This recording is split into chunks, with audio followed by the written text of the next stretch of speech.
बहुत सावधानी से कथा सुनिएगा और अपने चित्त में उतारिए।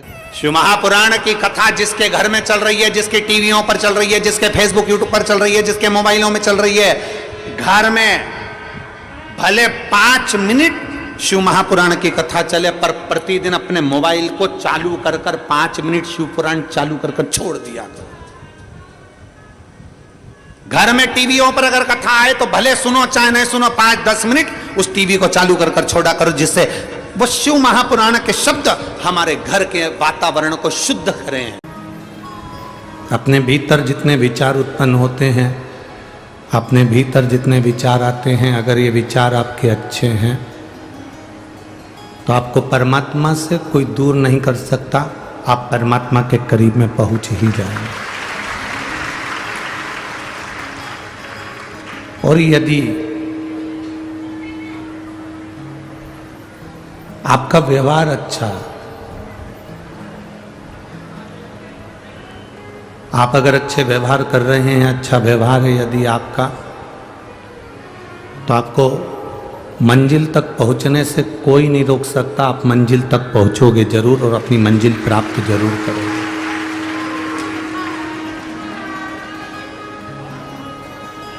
शिव महापुराण की कथा कहती है 2 चीजें अगर हमारी अच्छी है तो हमें दुनिया में कोई नहीं हरा सकता।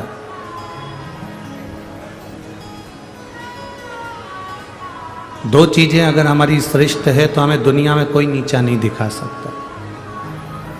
एक हमारा विचार, एक हमारा व्यवहार। एक विचार और एक व्यवहार, ये 2 चीजें श्रेष्ठ हो।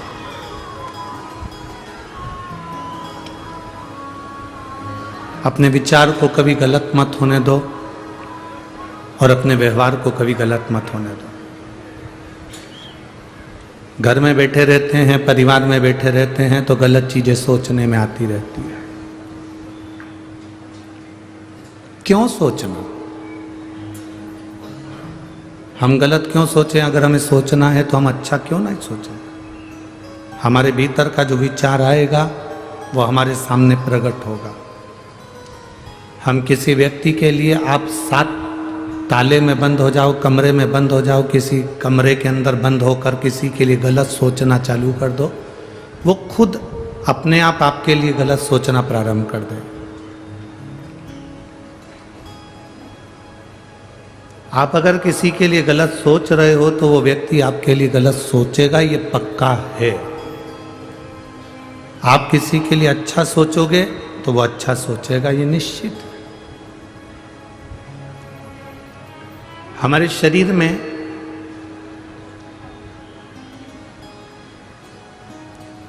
तीन स्थान ऐसे हैं जिससे हम परमात्मा को पुकारते हैं।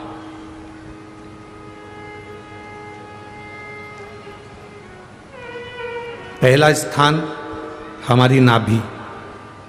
जब हम बोलते हैं तो हमारी नाभि खिंचाती है।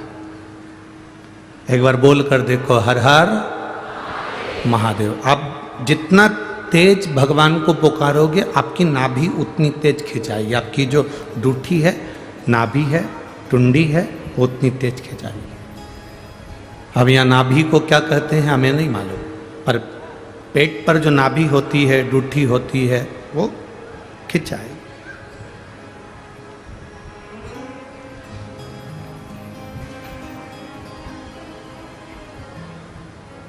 तीन चीजें हमें परमात्मा को पुकारते समय हमारा साथ दे देती है और परमात्मा के मिलन में हमारा साथ प्रदान करती है। एक हमारी नाभि, हमारी टुंडी।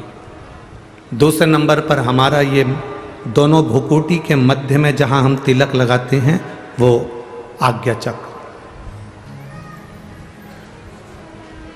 ये दूसरे नंबर पर है हमारा आज्ञा चक्र, जहां हम तिलक लगाते हैं, बिंदी लगाते हैं, टीकी लगाते हैं।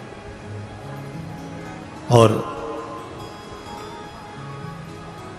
तीसरे नंबर पर है जहां हमारी शिखा है, चोटी है, शास्त्राचक्र। ये तीसरे नंबर।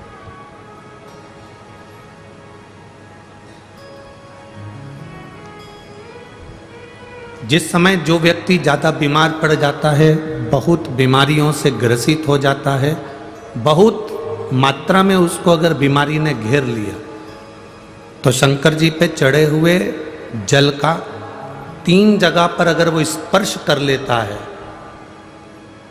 तो उस व्यक्ति को 15 दिन के अंदर दवाइयां काम करने लगती हैं और वो आराम लगना प्रारंभ हो ही जाता है। कितना भी बीमार व्यक्ति, डॉक्टर कह रहा है इसका अगर 8 दिन के अंदर फीवर नहीं उतरा, 8 दिन के अंदर इसको आराम नहीं लगा तो फिर इसको भर्ती करना पड़ेगा। 10 दिन के अंदर इसको आराम नहीं लगा तो फिर इसको हॉस्पिटल भेजना पड़ेगा। 15 दिन के अंदर अगर इसको आराम नहीं लगा तो हमको ये करना पड़ेगा। 3 जगह पर शिव जी के चढ़े हुए जल का स्पर्श कराओ।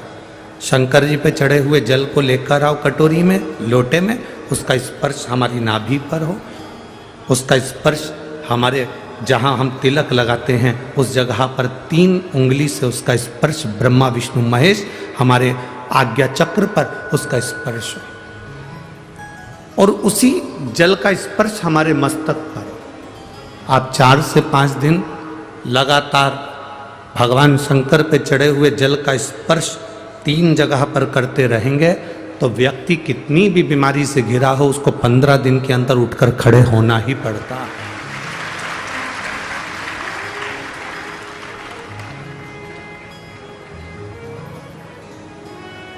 हमारा ये जो तिलक लगाने की जगह है ये हमारा आज्ञा चक्र है। ये कोई साधारण सी जगह नहीं है जहां हम तिलक लगाते हैं। जहां मेरी जीजियां मस्तक पर बिंदी लगाती हैं, टीकी लगाती हैं, मेरे भाई लोग मस्तक पर तिलक लगाते हैं, ये जगह कोई साधारण नहीं है। ये भक्त को खींचने वाला, भगवान को खींचने वाला, प्रभु की तेज पुंज को खींचने वाला स्थान है ये हमारा आज्ञा चक्र। एक लड़की मस्तक पर तिलक नहीं लगाए, उसकी शादी हो चुकी है और माथे पर बिंदी ना लगाए, गले में मंगलसूत्र ना पहने, हाथों में चूड़ियां ना पहने, पाँव में बिछुड़ी ना पहने, मांग में सिंदूर ना भरे और वो स्त्री ऐसे ही घूमे ना तो कोई भी उसको अपशब्द कह सकता है, कोई भी उसको ताने दे सकता है, कोई भी उसको आड़ा टेढ़ा बोल सकता है। पर अगर वो स्त्री के मस्तक पर बिंदी है, मांग में सिंदूर भरा है, गले में मंगलसूत्र, पाँव में बिछुड़ी, हाथ में चूड़ा है, किसी में इतनी सामर्थ्यता नहीं कि उस पर उंगली उठा दे, क्योंकि उसकी बिंदी में, उसके आज्ञा चक्र में उतना बल होता है,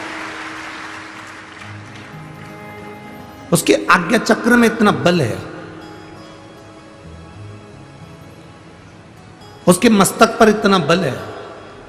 चलो और सरल भाषा में समझ लो, तुम ट्रेन में सफर कर रहे हो,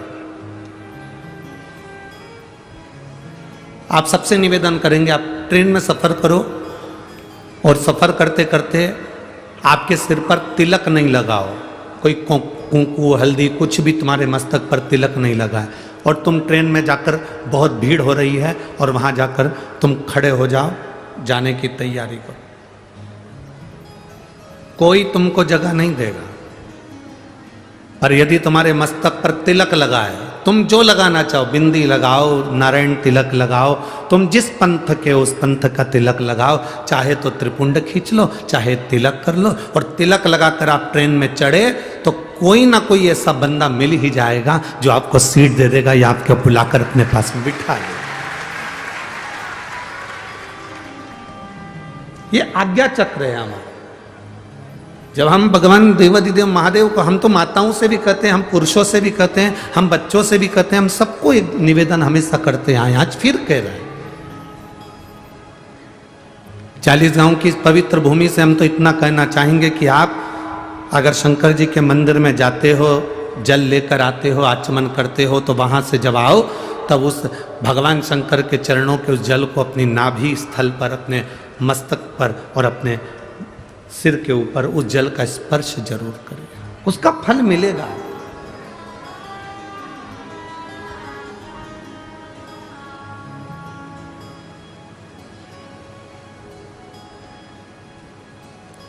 उसका एक आनंद अपनी जिंदगी में प्राप्त होगा। क्यों मस्तक पर भस्म लगाते हैं? आखिर शिव जी पे चढ़ी हुई भस्म का इतना प्रभाव क्या है? शंकर भगवान पर चढ़े हुए भस्म का, त्रिपुंड का इतना प्रभाव क्या है? लिंगायत शिव संप्रदाय के अंतर्गत मस्तक पर त्रिपुंड खींचा जाता। यहां अगर कोई लिंगायत शिव संप्रदाय के बैठे होंगे तो उनके स्मरण में होगा। लिंगायत शिव संप्रदाय के अंतर्गत मस्तक पर त्रिपुंड लगाया जाता है। उस त्रिपुंड का भाव क्या है? क्यों, किस लिए?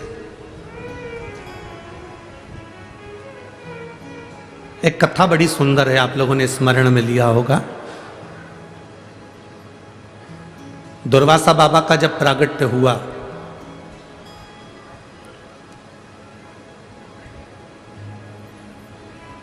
और दुर्वासा ऋषि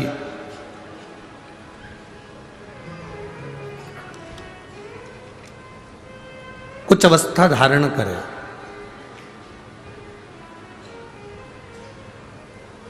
और दुर्वासा ऋषि थोड़ी सी अवस्था धारण करने के बाद वो तप साधना में लीन होने लगे।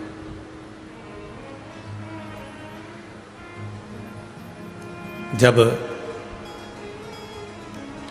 दुर्वासा ऋषि जब तप साधना में लीन होने लगे, कुछ अवस्था उन्होंने धारण कर ली और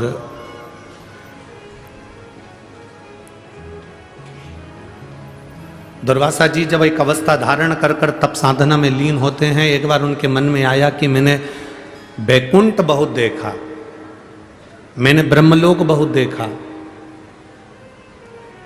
मैंने इंद्रलोक बहुत देखा, मृत्युलोक का भी मैं बहुत भ्रमण कर रहा हूं। दुर्वासा जी के मन में एक भाव जागृत हो गया कि मैंने सारे लोक देखे हैं, केवल एक लोक देखना रह गया है, वो है नरक लोक।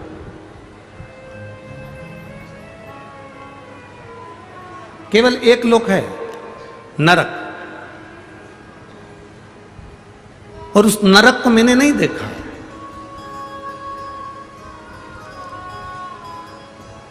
मेरी जीजियों, मेरे जीजाओं, मेरी बेटियों, बेटाओं, मेरी माताओं, मेरे भाई, संत साधु गुरुजन सब इस कथा में बैठे हैं और माननीय श्री उन्मेष जी पाटिल जी सांसद महोदय इस कथा को करवा रहे हैं।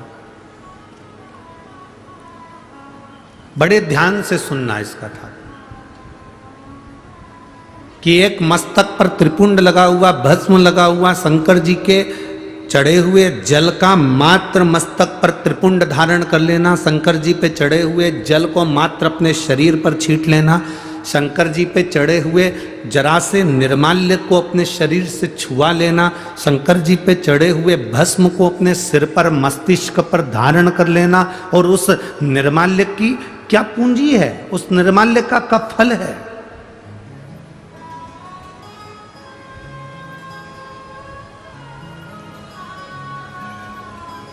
दुर्वासा जी ने विचार करा कि मैंने सब कुछ देखा, मैंने बैकुंठ देखा, इंद्रलोक देखा, ब्रह्मलोक देखा, तलातल, रसातल, मृत्युलोक सब मैंने देखा। पर दुर्वासा जी मन में सोचे कि मैंने केवल नहीं देखा तो केवल एक नरक नहीं देखा, मैंने नरक नहीं देखा, एक बार मुझे नरक देखना है। और दुर्वासा जी शिव जी का पूजन करे, त्रिपुंड धारण करे, और त्रिपुंड धारण कर कर उन्हें भस्म का त्रिपुंड लगाकर और दुर्वासा जी नरक में चले गए।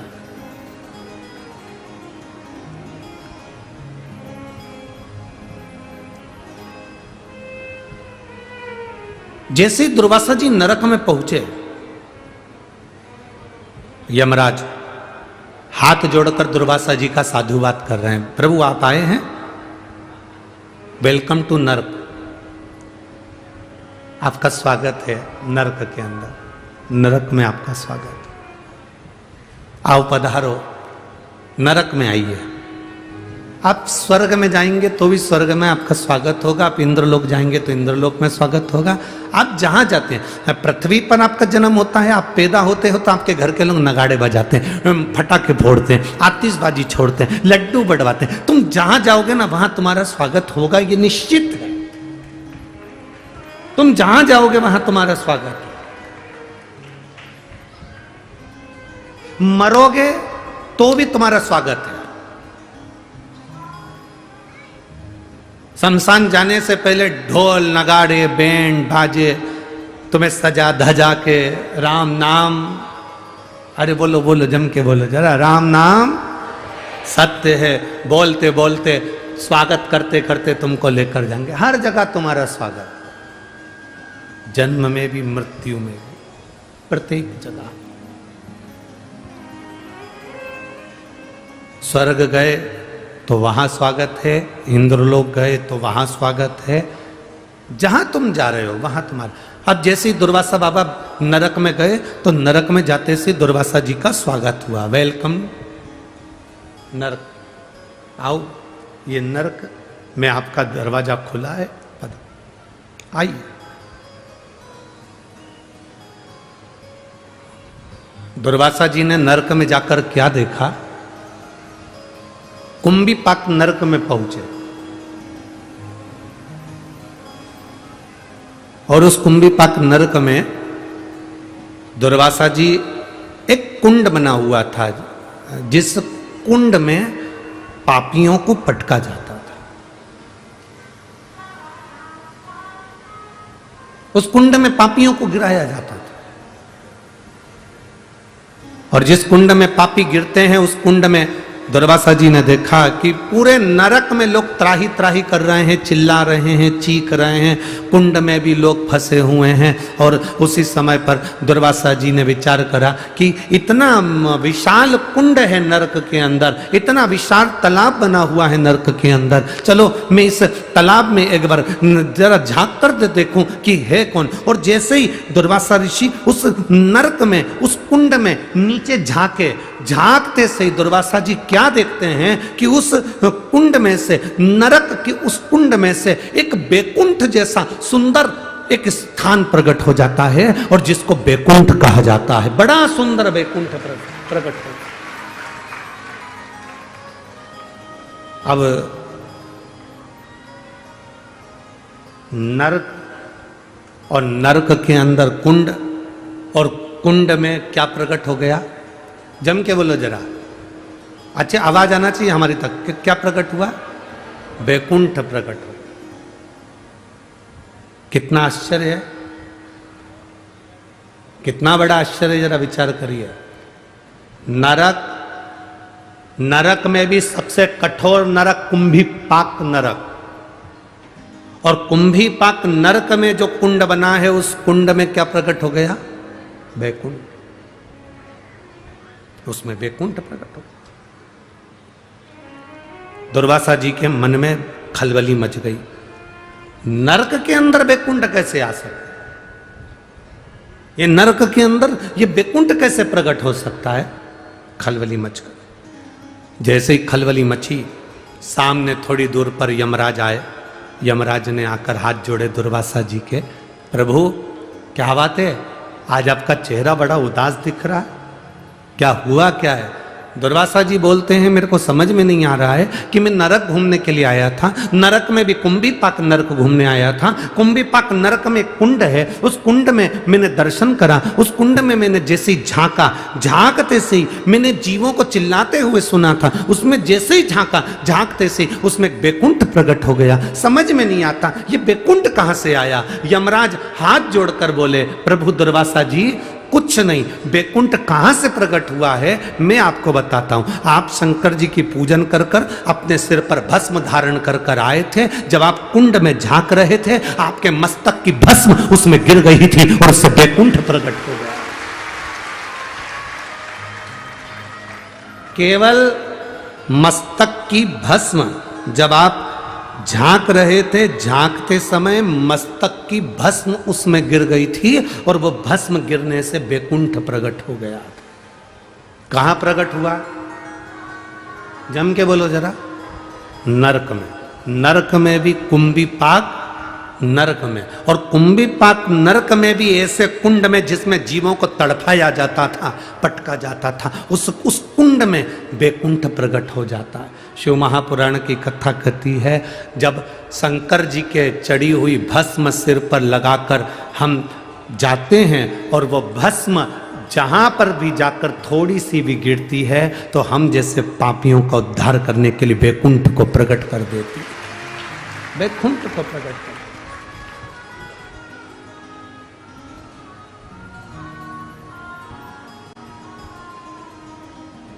अब जरा विचार करो,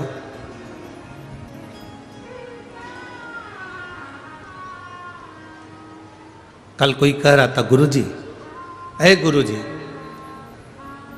आप कहते हो कि जहां शिव पुराण होती है वहां की मिट्टी भी चंदन हो जाती, क्यों नहीं? क्यों नहीं हो सकती?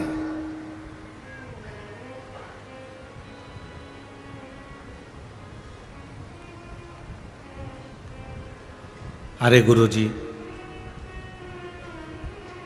कितनी गंदगी करते हैं लोग, कोई थूक रहा है, कोई मुंह धो रहा है, कोई वॉशरूम करने जा रहा है, कोई ना जाने कितना कितना झूठन पटक देते हैं, कितनी गंदगी हो जाती है, और आप कह रहे हो कि वो मिट्टी चंदन हो जाती है। हाँ, ऐसे कैसे हो सकता है? हमने कहा भाई देख,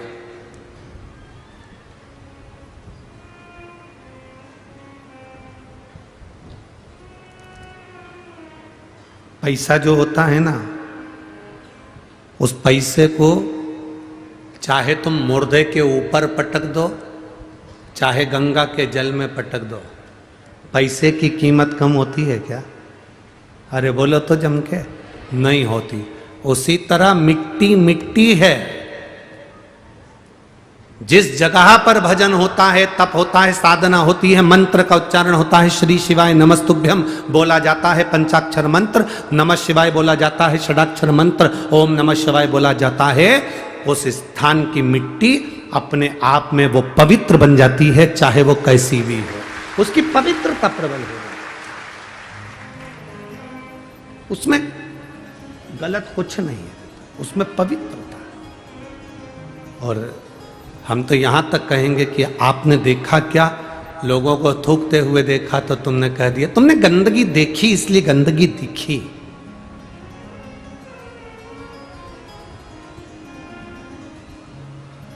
सीहोर भी लोग आते हैं ना, कुबेरेश्वर धाम पर लोग आते हैं, आप लोगों में से भी कई लोग आए होंगे।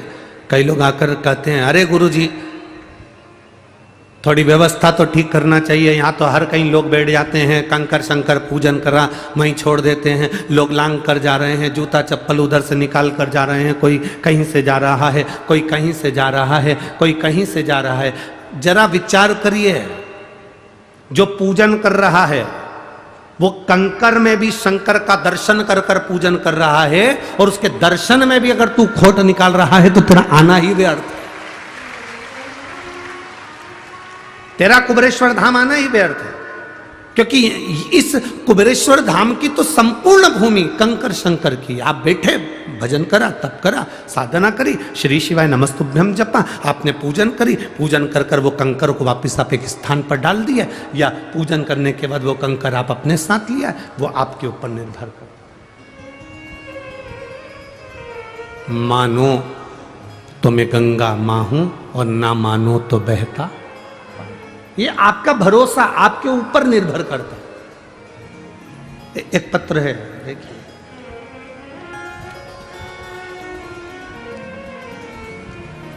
जिसने भी पत्र भेजा उनसे निवेदन है, आपकी पूरी मेडिकल की फाइल आपने लगाई है, पर निवेदन है इस पूरी मेडिकल की फाइल को आप वापिस लेकर जाना, जिससे आपके पास में ये कॉपी रहे।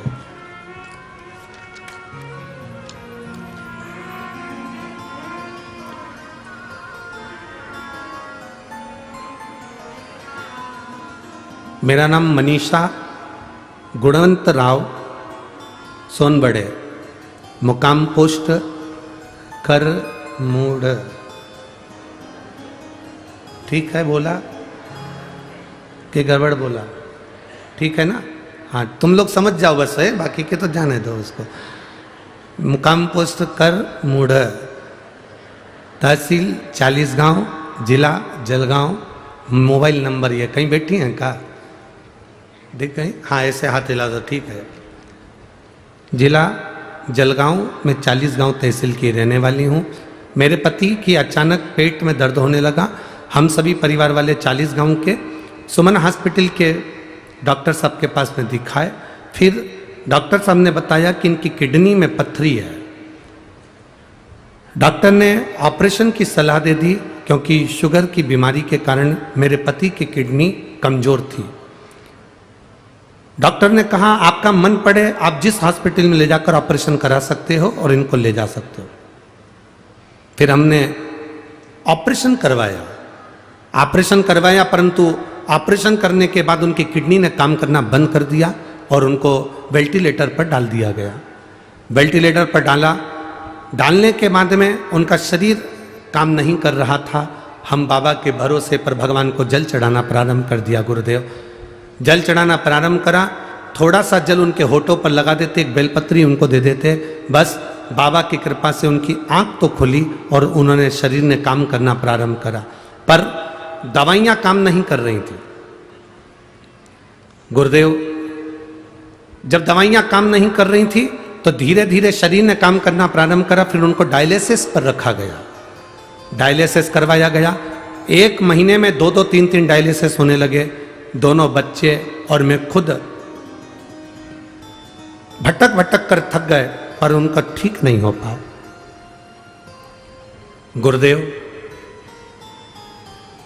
एक बार जब हम डायलिसिस कराने के लिए गए तो उनको वापस वेंटिलेटर पर डाला और डॉक्टर ने थोड़ी देर के बाद में कहा कि आपके घर के बच्चों को बुला लीजिए क्योंकि इनका शरीर अब काम नहीं कर रहा है, हृदय पूर्ण तरह से बंद हो चुका है और शरीर ने काम करना बंद कर दिया।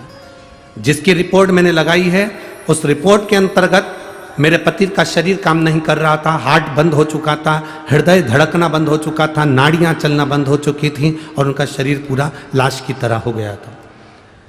बच्चों को बुलाया, बच्चे से डॉक्टरों ने बात करी और बात करने के बाद में हम डॉक्टर साहब से कहते रहे कि एक बार तो और मौका दो, आप देखो तो सही अगर इनकी श्वास वापिस आ जाए, आप प्रयास तो करो। उसी बीच में मैं मेरे बेटे को लेकर शिव जी के मंदिर में पहुंची और वहां पहुंचकर हमने शंकर भगवान को जल चढ़ाया। रोती रोती बाबा के चरणों में पहुंची गुरुदेव, और बाबा का मैं क्या चमत्कार का वर्णन करूं। बेलपत्र और जल लेकर मैं अपने पति के पास आई और उनके होठों पर जब लगाया तुरंत उनकी धड़कन वापिस चलना प्रारंभ हुई। उनकी धड़कन वापिस चलना प्रारंभ हुई और बाबा की कृपा से जो डायलिसिस भी चल रहा था, बाबा की कृपा से वो डायलिसिस भी बंद हुआ और मैं बाबा को यहाँ 40 गांव प्रणाम करने के लिए आई हूँ। बाबा एक ही निवेदन है, आपकी एक बेलपत्र व्यासपीठ से मुझे मिले। जी बहुत दूर हो आप, फिर भी मैं कार्यकर्ता को, उनके परिवार के आप ही हैं, आ जाओ आ जाओ आ जाओ। आप खुद ही हो क्या जिनका पत्र है? ठीक है, आओ आओ, पधर पधर पधर। अब मेरे पति ठीक हैं गुरुदेव, डायलिसिस भी बंद सा है और मैं बाबा को यहाँ नमन करने के लिए आई हूँ, जिन्होंने मेरा सुहाग वापिस दिया और मेरे पति को अच्छा किया। मैं बाबा को प्रणाम करने आई हूँ। शिव तत्व है वो घर, शंभो। बैठिए जी बैठो। तेरी कृपा बिना ना हिले एक भी अणु, लेते श्वास तेरी कृपा से तनो तनो। हे गंगाधार मुक्ति द्वार ओंकार तू, बोले ओंकार तू। आयो शरण तिहार शंभु तार तार। बखान क्या करूं मैं राखूं तेरे पास, बखान क्या करूं मैं राखूं के तेरे का, चपटी भभूत में खजाना कुबेर का। हे गंगाधार मुक्ति द्वार ओंकार तू, भोले ओंकार तू, आयो शरण तेरा शंभो तार तार तू।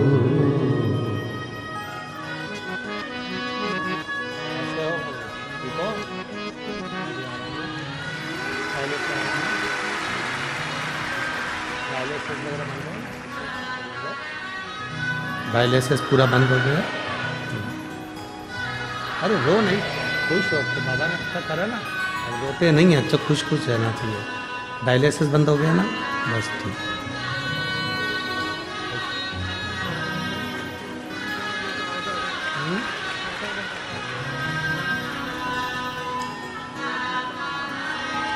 बोल रहे हैं आधा घंटा मेरे प्राण नहीं थे, आधे घंटे तक मैं मर चुका था, पर आधे घंटे के बाद जैसे ही बेलपत्र और जल मेरे होठों पर आया, मेरे प्राण मेरे बाबा ने वापस दिए।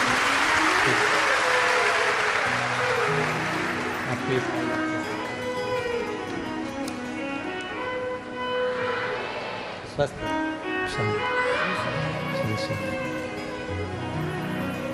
अरे खाली न जाता कोई दर से तुम्हारे, खाली न जाता कोई दर से तुम्हारे, मैं भी खड़ा हूँ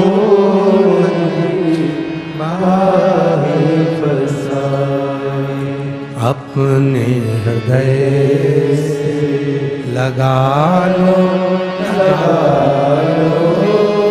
गिरा जा रहा उठा लो उठा, भोले अपने दर से अब तो न टालो, गिरा जा रहा उठा लो उठा। शिव तत्व हमारे भीतर हो, भगवान शंकर का शिव तत्व जितना हमारे भीतर होगा उतना मिलन सरल, मिलन सरल। बहुत हंसते हैं लोग, क्या जल चढ़ाने से रोग मिट सकता है? क्या बेलपत्री खाने से दुख समाप्त हो सकता है?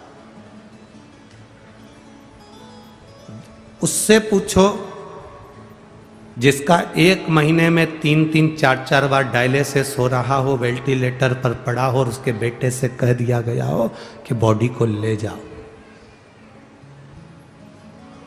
उस जल की महत्वता क्या है?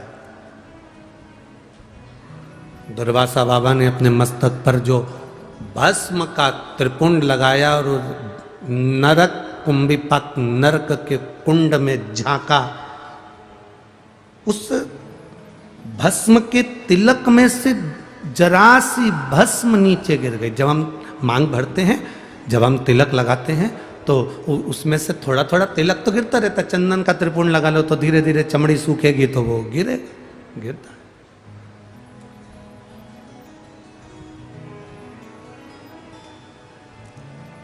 कितना महत्व है। वो कुंभिपाक नरक में भी बैकुंठ प्रकट कर देता है। बैकुंठ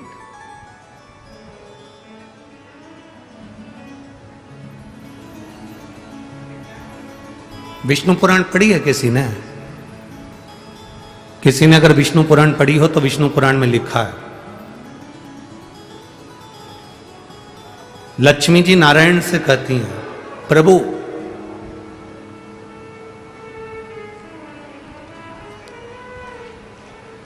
संसार में इतने सारे साधु सन्यासी तपस्वी साधक उपासक भजन करने वाले तप करने वाले सब मरते हैं, प्राण छूटते हैं सबके। जो आया है मृत्यु लोक में उसको जाना है। विष्णु पुराण में लक्ष्मी जी नारायण से कह रही हैं, संसार में जन्मा हुआ प्रत्येक मनुष्य मरता है और उसके प्राण छूटते हैं।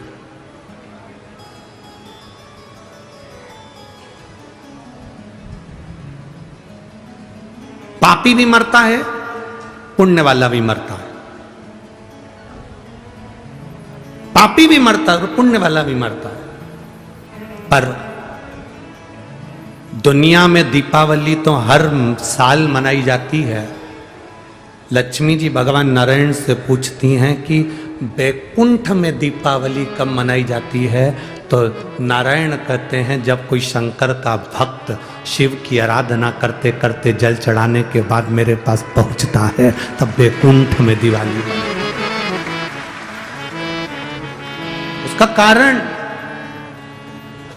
विष्णु पुराण में लक्ष्मी जी पूछ रही है कि बैकुंठ में दिवाली, एक शंकर का भक्त आता है और बैकुंठ में दीपावली मनती है। आपका भक्त आता है तो क्या दिवाली नहीं मनती? भगवान कहते हैं नहीं। ब्रह्मा जी का कोई भक्त आता है तो दिवाली नहीं मनती? नहीं। पर शंकर का कोई भक्त प्राण छोड़ने के बाद जब आता है तो बैकुंठ में दिवाली मनती है। तो पूछा, ये बैकुंठ में दिवाली शंकर के भक्त के आने से क्यों मनती है? तो भगवान नारायण कहते हैं शिव का भक्त जब हमारे पास में आता है, उसके शरीर के तरंगों में, उसके शरीर, उसकी आत्मा के रोमावली में, उसके जीव के भीतर उसने इतना शंकर का जल चढ़ाया होता है, इतना शंकर का त्रिपुंड लगाया होता है, शंकर के जल को अपने मस्तक पर चढ़ाया होता है, आज्ञा चक्र पर लगाया होता है, शंकर के जल को उसने पिया हुआ होता है, शंकर के जल को चढ़ा चढ़ाकर उसकी एक एक हृदय की रोमावली में, उसके हृदय के अंदर शिव ऐसा समा जाता है कि वो जीव जब बैकुंठ में आता है तो 33 कोटि देवी देवता उस जीव की आत्मा की तरंग से बैकुंठ का फल प्राप्त कर लेते हैं। इतना आनंद की अनुभूति शिव के भक्त से होती है।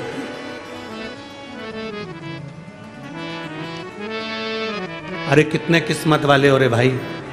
40 गांव वालों, तुम्हारे यहां का सांसद महोदय माननीय श्री उन्मेष जी पाटिल जी और उनकी धर्मपत्नी श्रीमती संपदा जी उन्मेष जी पाटिल, मैं धन्यवाद दूंगा। जैसा राजा वैसी प्रजा, मुझे धन्यवाद दूंगा आप। जैसा राजा वैसी प्रजा। आज तक किसी सांसद तो जाने दो, विधायक ने भी कभी किसी नदी की परिक्रमा नहीं करी। और माननीय सांसद महोदय उन्मेष जी पाटिल जी ने आपके पास में जो तापी और गिरी नदी है उसकी 400 किलोमीटर की परिक्रमा पैदल करी। कारण उस नदी की परिक्रमा करने का कारण केवल एक था कि यह अनुभव करना था कि इसमें थोड़ा सा समय पानी रहता है, बाकी के समय इसमें जल क्यों नहीं रह पाता, और उसमें पानी आना चाहिए जिससे पूरी क्षेत्र का विकास और पूरे क्षेत्र का कल्याण। वो जल के लिए नदी को कैसे स्वच्छ रख सकते हैं, गांव नगर शहर को कैसे स्वच्छ रख सकते हैं, वो ज्ञात करने के लिए, ज्ञात करने।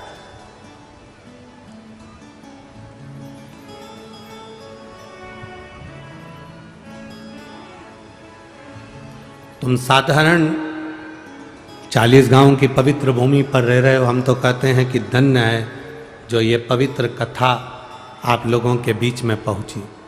ये कथा 2027-28 से पहले 40 गांव नहीं आती, 2028 के पहले ये 40 गांव आ गए, क्योंकि कथाओं की बुकिंग लगभग 2027 तक फुल है। अब 2028 की बुकिंग होनी चालू है। पर कोई कथा यदि कैंसिल होती है और कोई लिखा कर चले जाता है कि यह कथा अगर हमको मिल जाए, हम 5 दिन में, 8 दिन में, 10 दिन में व्यवस्था कर सकते हैं, तो वहाँ फ़ोन कर दिया जाता है समिति की ओर से कि कथा कैंसिल हुई, आप व्यवस्था कर सकते हैं। और धन्य है 40 गांव की पवित्र भूमि के सभी रहने वाले रहवासी जिन्होंने इतनी मेहनत कर कर इस कथा को यहाँ आयोजित किया। और केवल आपकी मेहनत दिन में नहीं, रात में भी बड़ी मेहनत है। जितने लोग दिन में आते हैं उससे दुगने रात को दर्शन करने आते हैं। अपार मेला लगा होता है, भीड़, कोई बिस्कुट बांट रहा, कोई पानी बांट रहा, कोई कोल्ड ड्रिंक बांट रहा, कोई हलवा बांट रहा, कोई पूड़ी बांट रहा, कोई कुछ बांटने में लगे हुए। कर लो सेवा। ये शिव भक्त दूसरी बार 40 गांव नहीं आने वाले। मौका मिला है हमें सेवा करने का 40 गांव वालों को। अपनी तिजोरी का लाकर खोलिए और उसमें से थोड़ा सा धन तुम्हारे पास में है तो उस धन को थोड़ा सा धर्म में लगाने का प्रयास करो, तो धन और धर्म दोनों बचे। मत दो किसी को। आपको दान नहीं करना मत करो, आप किसी को नहीं देना चाहते मत दो। अपने हाथ से पानी खरीद कर लाओ, अपने हाथ से पिलाओ, अपने हाथ से अन्न लाओ, अपने हाथ से खिलाओ। अपने हाथ का किया कहीं नहीं जाए। ये शंकर के भक्त बार बार नहीं मिलते। इनकी अड़भंगता देखिए। दुनिया में कथा होती है तो वहीं पास में गाड़ी खड़ी हो जाती है और लोग आ जाते हैं, जरा देखो। धूप पड़ती है चिलचिलाती हुई और ये 2-2 किलोमीटर तक पैदल थके हुए बुजुर्ग लाठी टेकते टेकते धीरे धीरे अपने पार्किंग से यहाँ तक चले आ रहे हैं। नाम लगते रखते श्री शिवाय नमस्तुभ्यम, श्री शिवाय नमस्तुभ्यम, भगवान का नाम लेते लेते लेते लेते चले आ रहे हैं। ऐसे जीव को जब आप पानी पिलाते हो तो अपनी जिंदगी का सबसे बड़ा पुण्य कार्य कर कर रखते हो। कर लो सेवा। क्या देगा महादेव? इतनी छोटी सी डायरी अपने पास खरीद के रखो और तारीख लिख के रखो, 16 तारीख को मैंने 15 रुपए का पानी पिलाया था शंकर के भक्त को। बस वो तारीख लिख के रखना और 3 महीना उस तारीख के बाद में हमको 15 रुपए का हिसाब बताना कि वो 15 का बढ़ा कि घटा। वो स्वयं आपको मालूम पड़ेगा कि उसका बल कितना। आज तीसरा दिन कथा का है। कथा 5 बजे विराम हो जाएगी। कल चौथा दिन हो जाएगा। परसों की कथा सवेरे 8 बजे से 11 बजे तक हो जाएगी। बाद में सब अपने अपने घर चले जाएंगे। 2 दिन की कथा का क्रम और अपनी जिंदगी में जितनी झोली पसार कर निवेदन कर सकते हो, बटोर सकते हो, बटोर लो और भगवान की भक्ति प्रदान करते चलो, देते चलो। ये नहीं मिलना। शिव तत्व को अपने भीतर बिठाइए। शिव तत्व।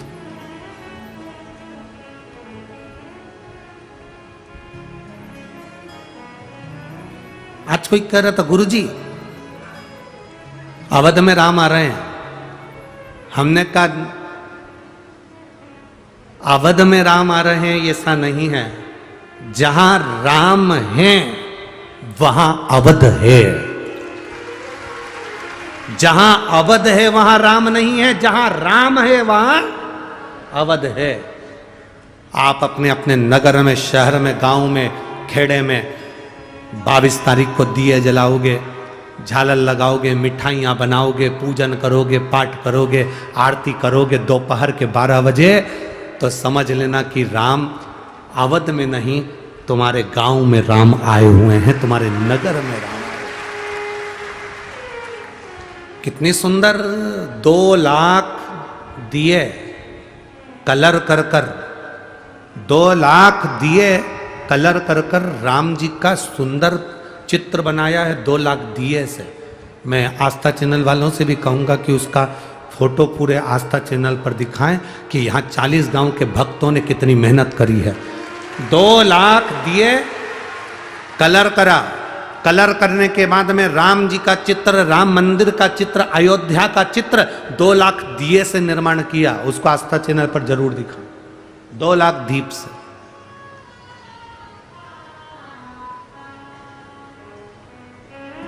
एक तो भीड़ ज्यादा रहती है तो हमारा आना नहीं होता, परंतु सांसद महोदय जी से निवेदन है एक बार हमको भी दर्शन जरूर कराना। हम भी जाना चाहते हैं कि वो 2 लाख दीप का जो राम जी का चित्र बनाया है उसको हम भी दर्शन करें। हमारा भी मन है वहां आने का। पर हमारे चक्कर में वो दिया तुम ना बिगाड़ दो, जा चक्कर में हम नहीं आते हो। जितना अच्छा अपना विचार रखोगे, जितना अच्छा अपना व्यवहार रखोगे, उतना आपकी जिंदगी में अच्छा होता चलेगा।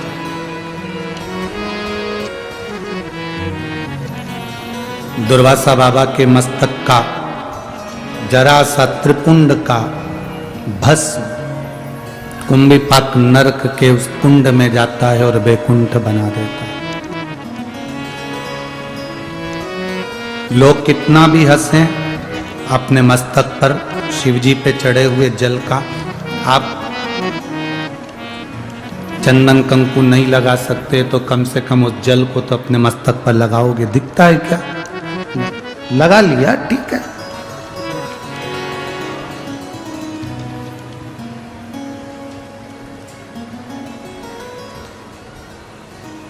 एक बड़ी सुंदर कथा आती है रामचरितमानस में।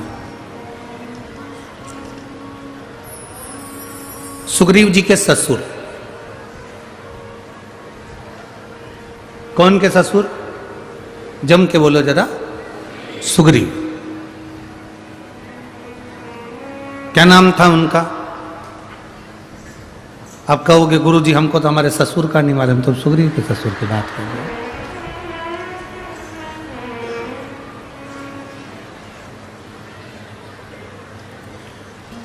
दुनिया बड़ी विचित्र है। एक लड़का तीर्थ करने जा रहा था उसकी पत्नी के साथ, तो अपने दोस्त के पास गया। दोस्त से बोला मैं तीर्थ करने जा रहा हूँ। बहुत अच्छी बात है, मेरा मन करता है कि मैं सिगरेट, गुटखा, पाउच सब छोड़ दूं।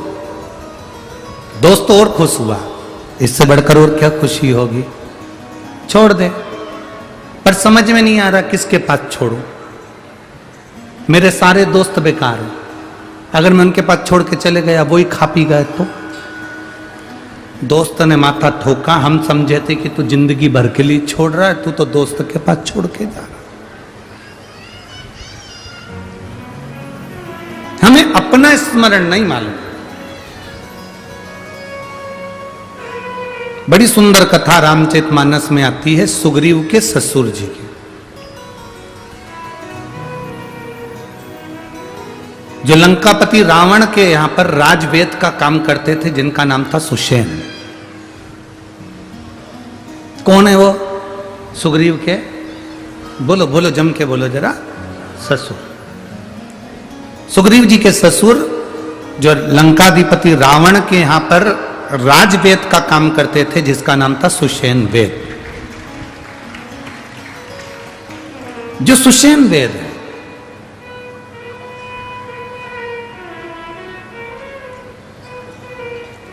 ये इतना विचित्र वेद था। सुग्रीव जी के जो ससुर जी थे सुषेण वेद, लंकाधिपति रावण के जो राजवेद थे सुषेण वेद, ये इतने विद्वान थे, इतने विद्वान, जिन्होंने लक्ष्मण जी को जीवित किया था। कथा तो आप लोगों ने सुनी होगी ना रामायण की। जब शक्ति लग गई, मेघनाथ ने शक्ति मार दी और लक्ष्मण मूर्छित हो गए। हनुमान जी बूटी लेकर आए और फिर वो दिया। ये सुषेण वेद के कहने पर गए थे। सुग्रीव के ससुर हैं सुषेण वेद। ये बड़े विचित्र वेद है। कहते हैं देवलोक में भी अगर कोई बीमार पड़ जावे, पूरे मृत्यु लोक में अगर किसी को रोग हो जावे, तो सुषेण वेद से बड़ा कोई वेद नहीं था। इतना विचित्र वेद था। डॉक्टर तो सभी होते हैं, पर कोई कोई डॉक्टर ऐसा होता है जिसका नाम बड़ा प्रसिद्ध होता है, बड़ा प्रसिद्ध। वहां चले जाओ, वो डॉक्टर से मिल लेना, उनकी तो दवाई बड़ी कामगार है और अच्छा कर देते। कई लोग हंसी हंसी में कह देते हैं अगर तुमको तकलीफ है शिव महापुराण की कथा में चले जाओ, बैठकर कथा सुनोगे, 5 दिन में जब वापिस आओगे तब हमको बताना कि तुम्हारा स्वास्थ्य कैसा है। कई लोगों को तो ये भी डॉक्टर की वेद की दवा लगती है। सुषेण वेद बड़े प्रसिद्ध वेद थे, लंकाधिपति रावण का जो राजवेद हो, जिसके यहां पर ग्रह बंधन में पड़े हो, देवताओं भी बंधन में पड़े हो, ऐसे लंकाधिपति रावण का कोई वेद कोई साधारण नहीं हो सकता। सुग्रीव के ससुर उनके यहां वेद थे। एक बार रावण के मन में भाव उत्पन्न हुआ कि ये सुषेण वेद ऐसा कैसी औषधि बनाता है, ऐसे कैसे दवाई बनाता है कि दवाई तुरंत असर कर जाती है।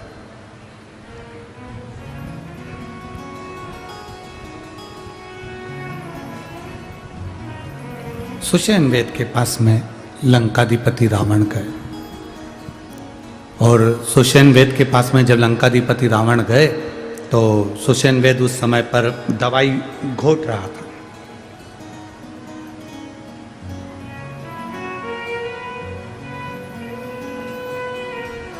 सुषेण वेद का एक नियम था, जितनी देर दवाई घोटता था उतनी देर शंकर का नाम जपता था, शिव के नाम का उच्चारण करता था, शिव के नाम का स्मरण करता था। यहां तक अगर लंकाधिपति रावण की तुमने संहिता पढ़ी हो, रावण की लंकेश की संहिता का स्मरण करा हो, तो रावण संहिता के अंतर्गत यहां तक लिखा हुआ है कि ये सुषेण वेद शिवजी की आराधना करता था, और इसकी आराधना को देखकर लंकाधिपति रावण शंकर की आराधना में लीन हो गया था। यहां तक वर्णन किया गया कि शिव की आराधना सुषेण वेद कितनी करता था कि उसको देखकर लंकाधिपति रावण शंकर की आराधना में लीन हो गया था। इतना शंकर की आराधना में लीन रहता था सुषेण वेद, इतनी लीनता थी। जब कोई अच्छा व्यक्ति भगवान की ओर बढ़ता है और उसको कोई दूसरा देखता है तो उसके मन में भी शंकर के प्रति भाव जागृत होता है। भाव, ये प्रेरणा है। अगर आज माननीय सांसद महोदय श्री उन्मेष जी पाटिल जी, उनकी धर्मपत्नी श्रीमती संपदा पाटिल जी, अगर आज कथा में आए हैं, बैठे हैं, कथा का क्रम करवा रहे हैं, उनके साथ में उनके साथी लोग भी मिलकर कथा का क्रम करवा रहे हैं, तो ये अपने क्षेत्रवासियों को एक प्रेरणा है कि तुम कितनी भी उन्नति की सीढ़ी पर चढ़ जाना, कितने भी करोड़पति बन जाना, कितने भी वैभवपति बन जाना, कितने भी ऊंचे सिंहासन पर बैठ जाना, पर अपने सनातन धर्म को मत भूल जाना। ये प्रेरणा है। अपने सनातन धर्म को मत छोड़ो, अपने सनातन धर्म को मजबूत करने का प्रयास करो।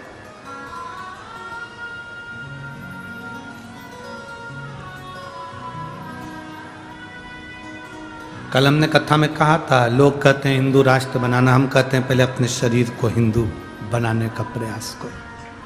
इस शरीर को, परिवार को इतना मजबूत कर दो तो हिंदू राष्ट्र बनने में देरी नहीं लगेगी। हम हिंदू राष्ट्र बनाने के साथ में अपने शरीर को हिंदू ना बना पाए तो क्या?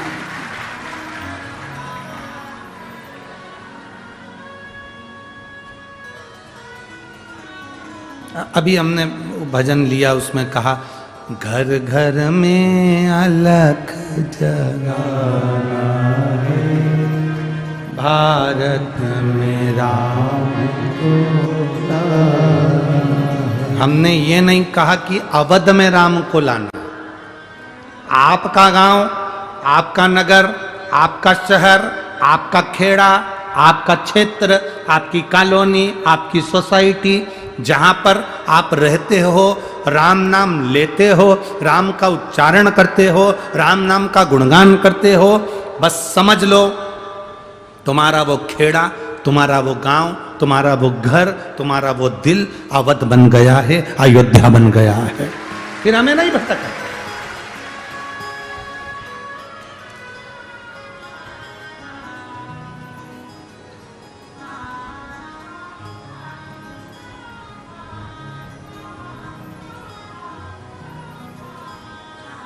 वो सोशल मीडिया पर लोग वह कितना कितना कमेंट्स कर रहे हैं कि ऐसा है वैसा है, जो लोग कहे सो कहे।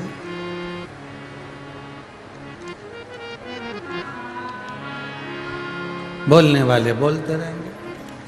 आग लगे बस्ती में, जम के बोलो जरा, आग लगे बस्ती में, बोल बम का नारा है। इतना विचित्र है, ले दे के लोग उसके पीछे पड़ जाते हैं, मोदी के पीछे।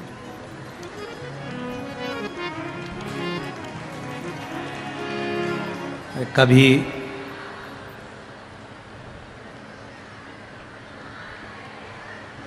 एक प्रसंग याद आता है। एक प्रसंग बड़ा सुंदर स्मरण में आता है, कभी आप स्मरण में लेंगे उस प्रसंग।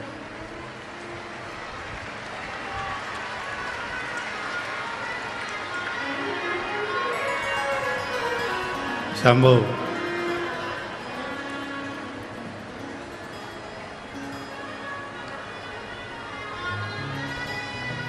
बोल बम का नारा है। भगवान शिव का एक बड़ा भारी स्मरण आता है, सुषेण में।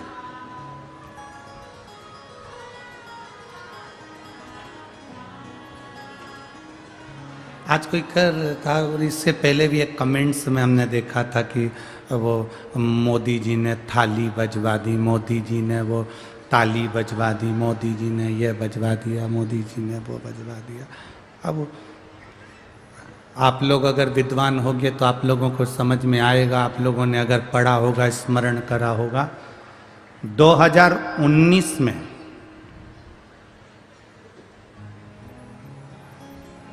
अयोध्या के टेंट में जो राम जी विराजमान थे,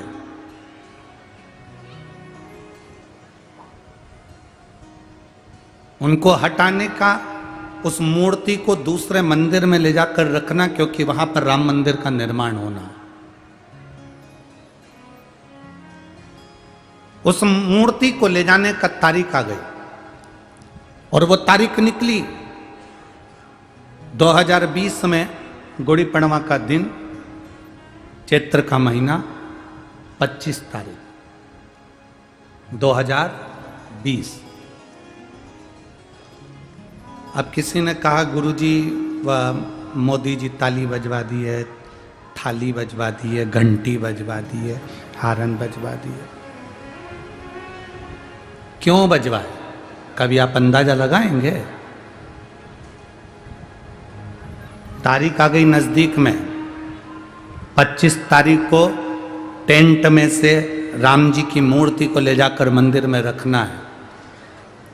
अब ये विचार करा गया कि भगवान राम की मूर्ति इतने सालों के बाद वहां से हटेगी, लोग बाग जरा सा 4 कदम चलते हैं तो तोप बजती है, दूल्हा चलता है तो नगाड़े बजते हैं, और भगवान ऐसे ही चले जाएंगे, ऐसे ही। अब कोरोना काल चल रहा था, 2020 में कोरोना भी बहुत तीव्र। योगी जी मोदी जी से कहे कि मन नहीं कर रहा कि राम जी को कैसे ले जाएं, कोई जुलूस नहीं, कोई आतिशबाजी नहीं, कोई बैंड बाजा नहीं, और कोरोना अलग चल रहा है। तो मोदी जी बोले तुम चिंता मत करो, तुम 25 तारीख के पहले नी ताली और नगाड़े बजवा दिए तो हमारा नाम भी ना। 25 तारीख 2020 में राम जी टेंट में से निकलकर मंदिर में जा रहे थे और 22 तारीख को नगाड़े भारत में बज रहे थे। जो धर्मी थे वो भी और जो धर्मी थे वो भी बजा रहे थे कि भगवान अब ऐसे बैंड नहीं बजा सकते क्योंकि कोरोना था, ऐसे जुलूस नहीं निकाल सकते क्योंकि कोरोना था, तो कम से कम ऐसे लोगों से दीप जलवा दिए, ताली बजवा दी, नगाड़े बजवा दिए, ताली बजवा दी, पूरा नगर, पूरा भारत उत्सव मना रहा था और मेरे राम टेंट में से निकल कर जा रहे। अब फिर वही क्रम, घर घर में अलख मेरे राम को। भीतर एक उज्जवल भाव प्रकट करिए अपने भीतर। हम ये नहीं कहते कि तुम अवध जाओ, हम तुमसे ये कहते हैं तुम इतना राम का भजन कर लो कि राम को तुम्हारे पास में आना पड़ जाए। शबरी के दरवाजे पर राम आए थे, सुग्रीव के पास में राम आए थे, मातंग बाबा के पास राम आए थे, संत ऋषि निषाद सबके पास राम पहुंचे थे। राम साधारण नहीं, हर एक के पास पहुंचते। भजन का बल बढ़ाइए, भक्ति का बल बढ़ाओ, भजन का बल बढ़ाओ, कीर्तन का बल बढ़ाओ। आप शिव महापुराण की कथा तक पहुंचे हो तो शंकर आपके दरवाजे तक जरूर पहुंचेगा। सुषेण वेद की कथा कहती है, सुषेण वेद सुग्रीव के ससुर हैं। सुग्रीव जी के ससुर सुषेण वेद शंकर के इतने बड़े उपासक हैं कि शिव के बिना एक मिनट नहीं रहते। औषधि बना रहे हैं तो शंकर का नाम ले रहे हैं, भजन कर रहे हैं शंकर का, दवाई सुखा रहे हैं तो शिव का नाम ले रहे हैं। शिव की भक्ति में डूबो।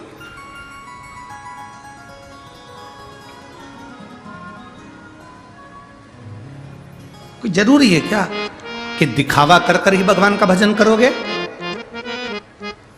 कोई जरूरी नहीं कि दिखावा कर कर भगवान का भजन करा जाए। भजन, भगवान का भजन हम पहले भी कहे, ये तुम ये कपड़ा मपड़ा चेंज करके कि हम तो ये ऐसा चोला पहन लेंगे तो भगवान का कपड़ा, तो हम संत दिखेंगे, साधु दिखेंगे, गुरुजन दिखेंगे। ना ना ना,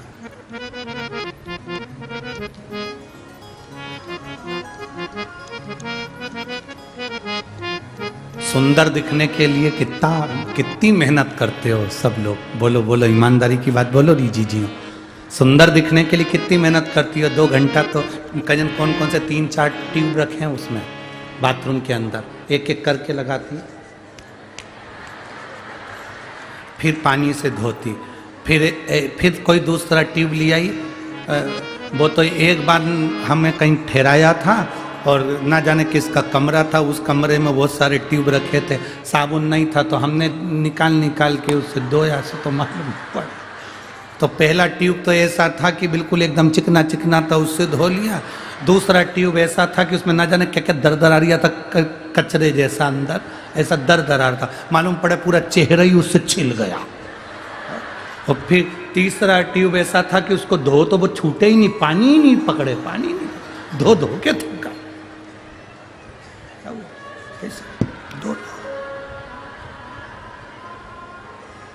अब कितना आप सहज भाषा में लीजिए कि सुंदर बनने के लिए आप कितना प्रयास करते हो। एक ट्यूब लगाया, पानी से धोया, साबुन लगाया, पानी से धोया, और टावल से मुंह भी ऐसे रगड़ के नहीं पोछा, जैसे बेचारे जेंट्स लोग तो बेचारे रगड़ के पोछ ले, और जी हो तो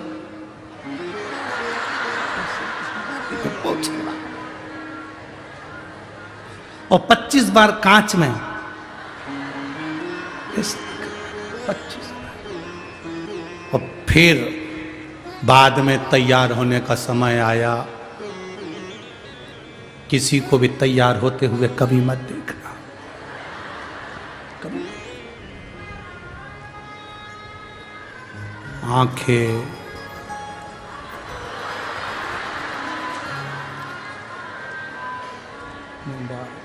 पेंसिल, फिर उससे लाइन, फिर डब्बा,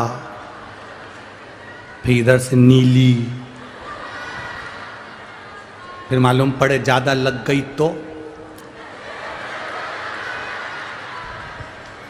झूठा मूठा सब कर कुरा के तैयार हो के।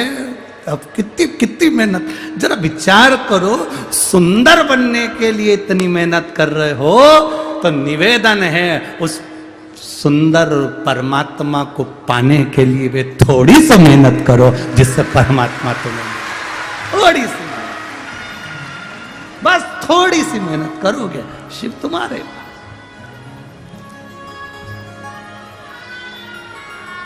अब हम मेहनत करते नहीं है, रत्ती भर भी हमसे मेहनत होती नहीं है। सुंदर बनने के लिए जितनी मेहनत करी उसमें से एक अंश निकाल लो और उतना अंश भी परमात्मा को दिया तो बहुत है। सुग्रीव के ससुर सुषेण वेद शिव जी के भक्त, दवाई बनाए शिव का नाम, काम करे शिव का नाम, हर पल शिव का नाम, हर क्षण शिव का नाम।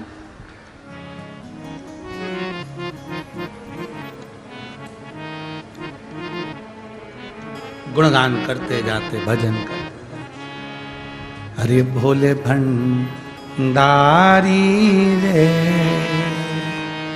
दूर करो दुख मेरा, हरे त्रिपुरारी दूर करो दुख मेरा, दूर करो दुख मेरा, दूर करो दुख मेरा, हरे त्रिपुरारी रे दूर करो दुख मेरा, भोले भंडारी दूर करो दुख मेरा। एक बार आप भी इस लाइन को प्रेम से बोलो, भोले भंडारी रे दूर करो दुख मेरा, हरे त्रिपुरारी रे दूर करो दुख मेरा, दूर करो दुख मेरा, दूर करो दुख मेरा, हरे भंडारी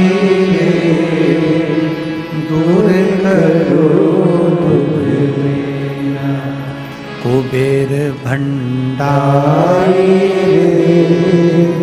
दूर करो दुख मेरा, भोले भंडारी दूर करो दुख मेरा। सुषेण दवाई, सुग्रीव जी के ससुर दवाई का निर्माण। सुषेण वे जब जब दवाई बनाता शंकर जी से कहता, आप भी जो दवाई का निर्माण डॉक्टर ने दवाई दी है किसी को खिलाओ, मना नहीं, पर बोल कर भगवान की भक्ति के। एक पत्र आया है देखिए,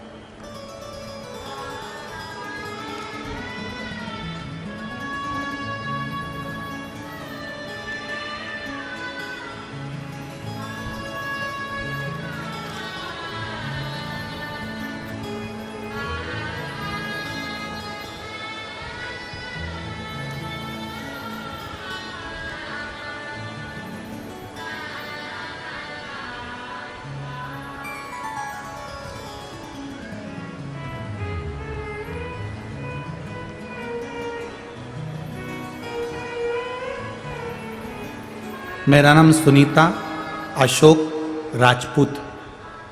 मेरे दो बेटे हैं गुरुदेव, दर्शन अशोक राजपूत और धीरज अशोक राजपूत। कहीं बैठे हैं क्या?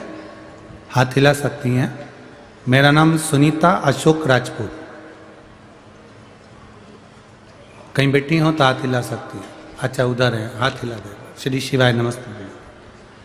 मैं अपने फोटो लगा रही हूँ गुरुदेव। मेरे पाँव में, शरीर में, पूरे में छाले पड़ जाते थे। 5 साल से मुझे ऐसी बीमारी थी जिस बीमारी के कारण मैं बड़ी दुखी थी, जिसका फोटो आप लोग LED पर, टीवी पर, आस्था चैनल पर देख रहे हैं। एक ऐसी बीमारी थी जिस बीमारी में मुझे चर्म का रोग था। मेरा शरीर पूरा बेकार हो जाता था, शरीर में फपोले पड़ जाते थे, उससे पानी बहता रहता था और पानी से दूसरा पानी के कारण शरीर में रोग हो जाता था। 5 साल से ऐसा कोई डॉक्टर नहीं था जिससे मेरी दवाई ना चली हो। सारे यहाँ से लेके बॉम्बे तक डॉक्टर को दिखा लिया पर आराम नहीं लगा। गुरुदेव, किसी ने कहा था कि कथा के पंडाल में बैठकर कथा सुनने से रोग का निवारण होता है। कभी विश्वास नहीं था कि कथा बैठकर सुनने से बीमारी चली जाती है क्या। पर किसी के कहने पर पहली बार मालेगांव की कथा में मैं पहुंच गई। विश्वास नहीं होता गुरुदेव, ना मेरे बच्चे भरोसा करते हैं कि ऐसा हो सकता है क्या कि कथा के पंडाल में बैठकर कथा सुनो और लोगों के शुगर, BP और बीमारियां ठीक हो जाए। ये कभी नहीं हो सकता।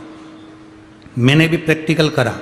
मेरे बच्चों से कहा कि मेरे को मालेगांव जाना है, वहाँ कुबेरेश्वर धाम का महाराज जी आए हैं, वो कथा कर रहे हैं। उनकी कथा में जो पहुँचता है तो रोग निवारण होता है, तो मुझे भी रोग निवारण के लिए पहुँचना। माँ, तेरे शरीर में इतना सारा रोग है, तो नीचे बैठ नहीं सकेगी। तेरे पाँव में छाले रहते हैं, शरीर में छाले रहते हैं और पूरा शरीर तेरा बेकार हो जाता है। 5 साल से तू परेशान है, क्या करेगी जाकर? मुझे छोड़ कर आओ। मालेगांव में मुझे छोड़कर गए, मैं बैठकर कथा सुनी गुरुदेव। मात्र 2 दिन की कथा मैंने मालेगांव की सुनी और बाबा से विनती करी। आज मैं बाबा को नमन करने आई हूँ। जो 5 साल की बीमारी थी, मेरे बाबा ने धीरे धीरे मेरे रोग को समाप्त कर दिया और मैं ठीक हो गई हूँ। मैं बाबा को प्रणाम करने आई हूँ। ये मेरा जब शरीर में रोग था उसका फोटो है और दूसरा फोटो में लगा रही हूँ। अब मेरा शरीर पूरा की पूरा आपकी इस कथा स्थल पर है, मैं ठीक हूँ। अब ठीक है माँ? दोनों हाथ हिला दो एक बार। श्री शिवाय नमस्तुभ्यम। बैठिए। शिव तत्व की प्राप्ति है। शंकर ओघड़ी शंभु।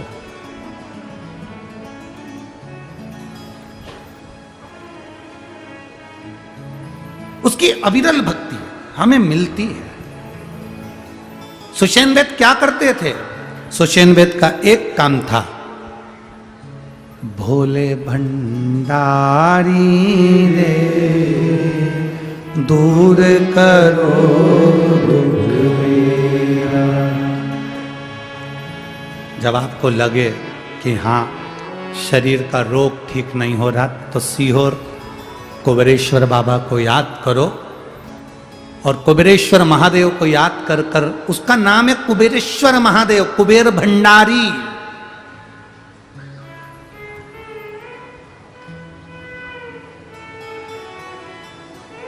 उसका नाम है कुबेरेश्वर महादेव, कुबेर भंडारी। ठेला चलाने वाला व्यक्ति भी, भीख मांगने वाला व्यक्ति भी, उसके दरवाजे पर प्रदोष या शिवरात्रि हर महीने आती है, या सोमवार की अष्टमी या सोमवार को जाकर उसकी प्रदोष की आरती का, शाम की आरती का 5 बार दर्शन कर ले, मेरा बाबा उसकी झोलियां भर कर ही भेजता है। वो कुबेर भंडारी। शाम की जो आरती होती है, प्रदोष की जो आरती होती है, प्रदोष काल की जो आरती होती है, संध्या की जो आरती होती है, उसका मात्र दर्शन, कुबेर भंडारी की वो आरती का दर्शन ही मूल सुख दे जाता है। उसको कुबेर भंडारी कहते हैं।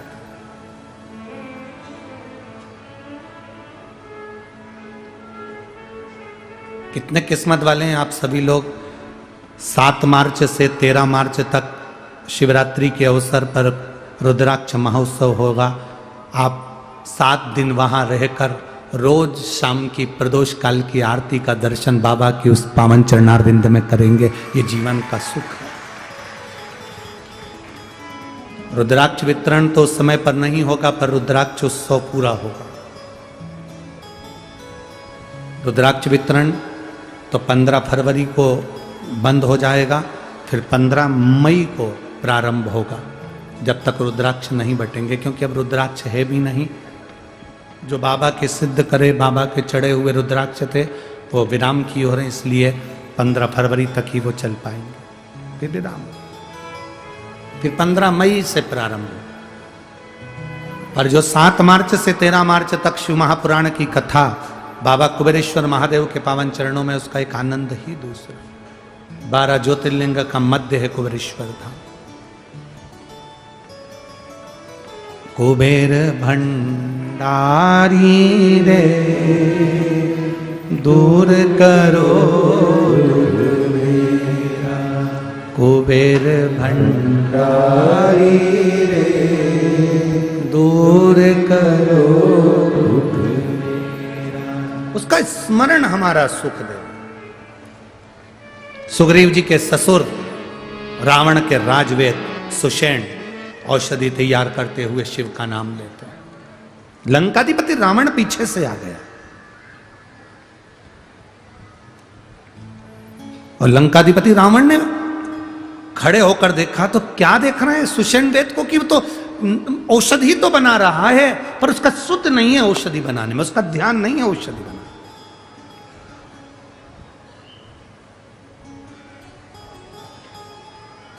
कोई कोई हंसते हैं। घर की बुजुर्ग जो माँ होती है ना, बूढ़ी माँ, बुजुर्ग माँ, वो बच्चे को देख कर कहती थी, क्या हो गया बेटा? ना जाने इस बच्चे को क्या हो गया, मैं डॉक्टर को दिखा कर रहती हूँ। डॉक्टर को दिखा लिया, सबको दिखा लिया, बच्चे को आराम नहीं लगा, तो बूढ़ी माँ क्या कहती, रुक मैं नजर उतार देती हूँ। इतने में नई नई बहुएं हंसती हैं, अरे माँ क्या पागल जैसी बात करती दादी, उसका पेट दुख रहा है, तुम नजर उतारने बैठ रही हो। उसका सिर दुख रहा है तुम नजर उतार रही हो, उसके शरीर में कष्ट हो रहा है तुम नजर उतार रही हो। बूढ़ी मां जानती है तो डॉक्टर को दिखा मना नहीं है, पर बूढ़ी मां अपने दिल से नजर नहीं उतारती, अपने दिल की जो उसने पूजन आराधना करी है ना, वो सारी दुआ अपने पोते को दे देती है, इसलिए पोता ठीक हो जाता है।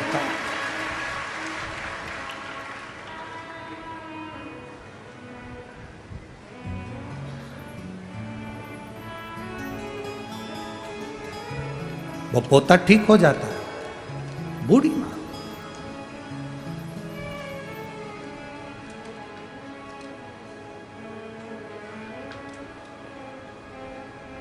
शिव महापुराण की कथा कहती है बच्चों की परवरिश साधना है।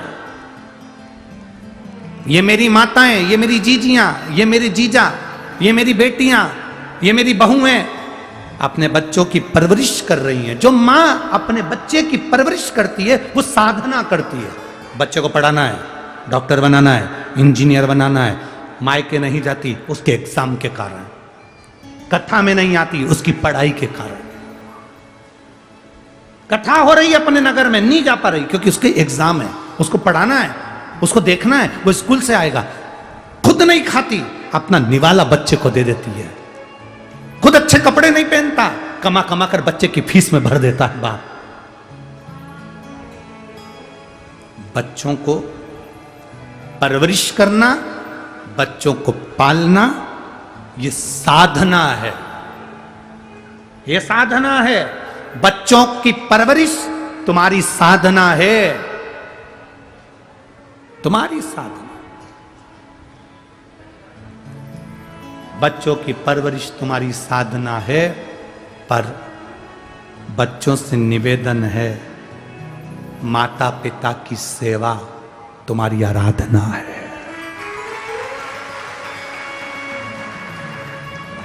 बच्चों की परवरिश साधना है, माता पिता बच्चों की परवरिश कर रहे हैं मतलब साधना कर रहे हैं। स्कूल नहीं, मायके नहीं जाती, शादी में नहीं जाती, कहीं नहीं जाती, अपने बच्चों को पढ़ाने में लगी हुई है। अपने बच्चे के लिए बाप कमा कमा कर लाते जाता है, ये उसकी साधना है।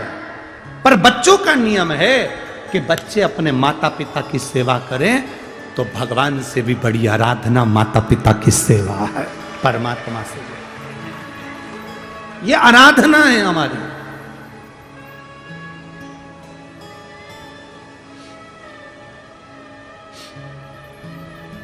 करो आराधना।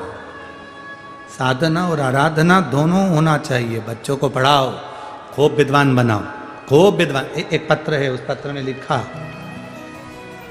सो मनीषा राम कृष्ण पहल मुकाम हनुमंत खेड़े।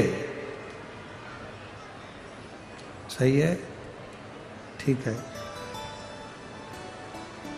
सीमा तालुका पारंडोल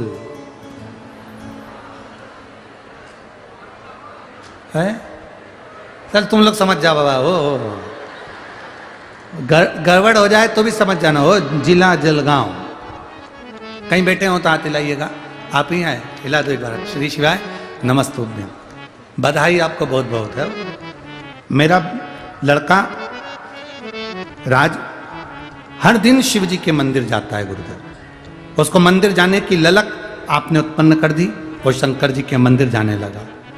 5 उपवास मैंने खुद भी पशुपतिनाथ के करे, बेलपत्र भी चढ़ाया। मेरे बेटे ने आर्मी की भर्ती का एग्जाम दिया, पर उसमें उसका नहीं हुआ, हताश हो गया। उसने कहा मां इतने समय से मंदिर जा रहा हूं, कोई फायदा ही नहीं हुआ, कोई लाभ ही नहीं। मैंने अपने बच्चे से कहा कि लाभ के लिए या फायदे के लिए शिव मंदिर नहीं जाइए। सियोर वाला महाराज कहता है मंदिर जाते रहो, वो एक ना एक दिन कृपा जरूर करेगा। मेरे बेटे ने फिर सरकारी नौकरी के लिए अप्लाई करा।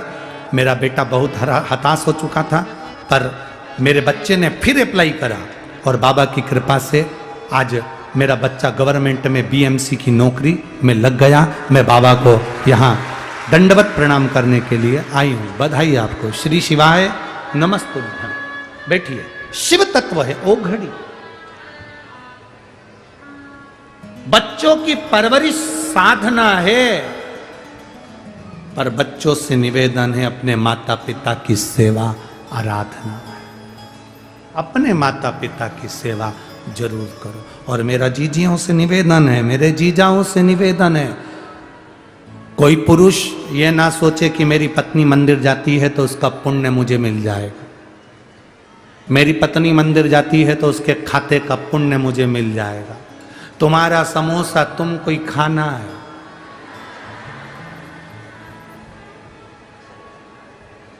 तुम्हारे 40 गांव में ऐसा चलता होगा कि शादी में बुलाते होंगे और पत्नी खाती होगी और तुम उसको टच करके बैठे रहते होगे कि उसका समोसा हमारे पेट में आ जाए। ऐसा होता है? बोलो, जम के बोलो जरा। तुम खाओगे तुम्हारा पेट भराएगा, वो खाएगा उसका पेट भराएगा। तुम मंदिर जाओगे तुम्हारा पाप कटेगा, वो मंदिर जाएगा तो उसका पाप कटेगा। जाना दोनों का।